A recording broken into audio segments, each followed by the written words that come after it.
आकर के एक साथ कर दिया है और मुंह में ले लिया।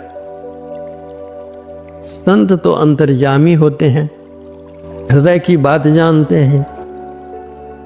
रामकृष्ण परमहंस जी ने कहा कि संतों की दृष्टि में सामान्य जनों का हृदय कांच की अलमारी के समान होता है। कांच की अलमारी में कोई भी सामान छिपा कर रखो, बाहर से ही वो सामान दिखता है। उसी तरह से हृदय में कोई किसी कोने में बात को छिपा कर रखो, वो बात प्रकट हो जाएगी। तो सपच भगत द्रौपदी के मन की बात जान गए कि इसके मन में ये भाव आया कि आखिर तो डोम स्वाद क्या जाने,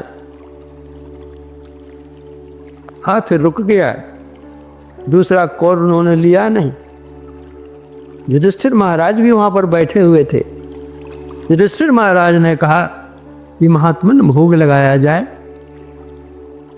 आपने एक कौर लिया, 1 घंटा बजा और लिया जाए।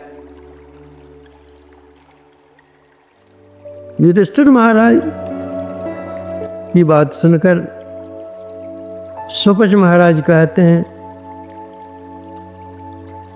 कि युधिष्ठिर, जो संत का भोजन था वह तो हो चुका, अब जो भोजन होगा वो तो सोपच डोम का भोजन होगा।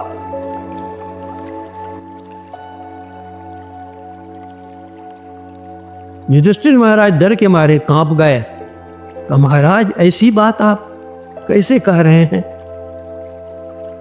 हमारा अहो भाग्य है कि आपका पदार्पण हुआ और आपने 1 कौर भोजन किया।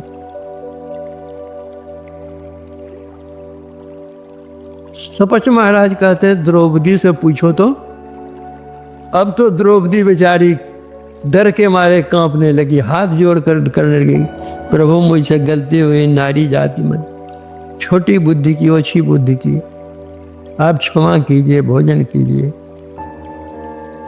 युधिष्ठिर महाराज उन्होंने भी न करने लगे कि महाराज भोजन किया जाए। सपच जी बोले भोजन तो मैं कर लूंगा, लेकिन जो घंटा बज गया वो बज गया, अब नहीं बजेगा। भोजन किए उसके बाद फिर दूसरा तीसरा घंटा बजा दे। तो वही संत पलटूदास जी महाराज कहते हैं, राजा युधिष्ठिर यज्ञ बटोरा जोड़ा सकल समाजा, मर्दा सबका मान सोपच बिन घंट नवाजा। पलटू ऊंची जाति का मत कोई कर अहंकार, साहब के दरबार में